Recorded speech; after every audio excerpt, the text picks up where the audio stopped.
des provocations de la part de la direction, de la part de l'ARS, de la part de la ministre qui nous répond toujours à côté. Donc la dernière réponse, proposition de l'ARS diligentée par la ministre, c'était de venir le 6 juin, donc je sais pas, il y a peut-être quelque chose de... Une commémoration de débarquement le 6 juin, elle s'est dit on va débarquer au centre hospitalier du Rouvray. Bon, le 6 juin c'est trop tard en fait déjà, hein, nous on veut des réponses avant ça. Et puis venir évaluer ce qui se passe ici, en fait ça s'est déjà passé. Les 2 dernières années on a déjà eu des audits pour savoir est-ce qu'on est efficient, est-ce que tout se passe bien. Les résultats en fait on les a déjà. Donc je vais vous lire le tract, la réponse à la proposition de Madame Gardel. Donc la directrice générale de l'Agence régionale de santé Normandie nous propose une mission d'appui flash. Bon, c'est déjà flash, on ne sait pas trop ce que ça veut dire. Disons que c'est 6 juin, donc c'est pas très très rapide. Des audits, nous en avons déjà eu 2, pour la modique somme de 330 000 €. Les conclusions de ces audits sont les suivantes. Premier audit, donc il date de décembre 2016. Les conditions de travail, la santé et la sécurité des personnels nous indiquent que les situations de tension déjà existantes risquent de perdurer.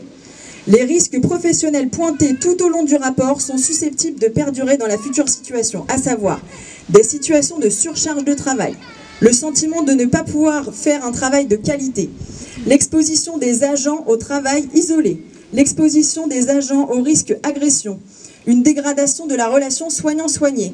Tous ces éléments combinés entre eux, qui touchent de plein fouet le sens et le plaisir dans le travail, constituent un terreau favorable à l'émergence des risques psychosociaux et à l'émergence de situations de souffrance au travail, de décompensation, de burn-out ou d'altération de la santé des personnels. Voilà, ça c'est les conclusions du premier audit. Le deuxième audit, on va faire plus court, c'était en novembre 2017. Compte tenu des éléments, il faudrait le recrutement de 56,5 agents pour que le pool de remplacement puisse être totalement efficace. En l'occurrence, on en demande 52, donc on est plutôt sympa. En fait, moi je trouve que on a déjà une proposition relativement acceptable quand même. Concernant l'effectif médical, on a ajouté que, comme c'était la réponse de Madame Buzyn de dire qu'on manquait d'effectifs médicaux, effectivement, on manque d'effectifs médicaux, mais les postes sont budgétés, les postes médicaux sont budgétés, contrairement au manque d'effectifs soignants. En fait, c'est la mauvaise ambiance institutionnelle qui fait fuir les médecins, alors que c'est le manque de moyens qui a pour conséquence le sous-effectif paramédical, ce qui est quand même pas du tout la même chose. Donc elle se renseigne un petit peu. Nous constatons encore et toujours donc le mépris de l'ARS et de la ministre de la Santé qui ne répondent en rien aux revendications qui ont pourtant été portées à leur connaissance le 17 avril. Madame Gardel, donc économisez l'argent public que vous voulez dépenser pour une nouvelle expertise inutile. Lisez donc les audits réalisés ces 2 dernières années. Est-ce que les 7 agents du Rouvray doivent encore crever de faim longtemps pour avoir une réponse digne et concrète? Madame Gardel, Madame Buzyn, prenez vos responsabilités.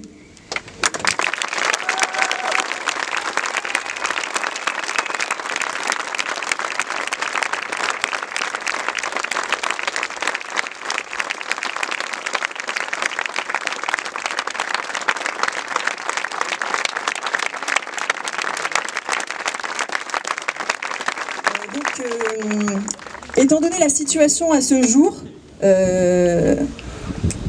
notre direction n'a quand même pas donné signe de vie.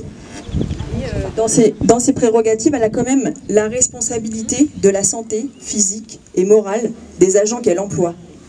Bah là, j'ai pas l'impression qu'elle remplit son rôle.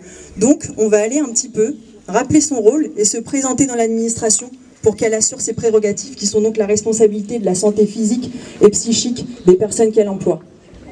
Donc on va aller dans l'administration. Ça concerne ici les agents du centre hospitalier du Rouvray, les gens qui ne sont pas du centre hospitalier du Rouvray vont devoir patienter ici en soutien. Il y aura des prises de parole des soutiens justement qui sont venus pendant ce temps-là, histoire qu'on ne vous laisse pas quand même en carafe ici. Il est important, quand on va rentrer dans l'administration, de ne rien dégrader. On n'est pas là pour casser, on n'est pas là pour abîmer, on n'est pas là pour voler. On demande à la direction de faire son travail. On va se rappeler à elle parce qu'elle semble nous oublier, alors que quand même il me semblait qu'on était dans une position plutôt centrale. Donc on va rentrer. À chacun de regarder à droite, à gauche, autour de lui, que personne ne dégrade quoi que ce soit. C'est notre responsabilité, c'est la responsabilité de tous. Et donc à titre individuel, on va fonctionner comme ça, chacun regarde, chacun à l'œil. S'il y a la moindre problématique avec une personne, cette personne sera sortie. Voilà. Donc on s'installe dans la direction en attendant une réaction de sa part et surtout qu'elle fasse son travail.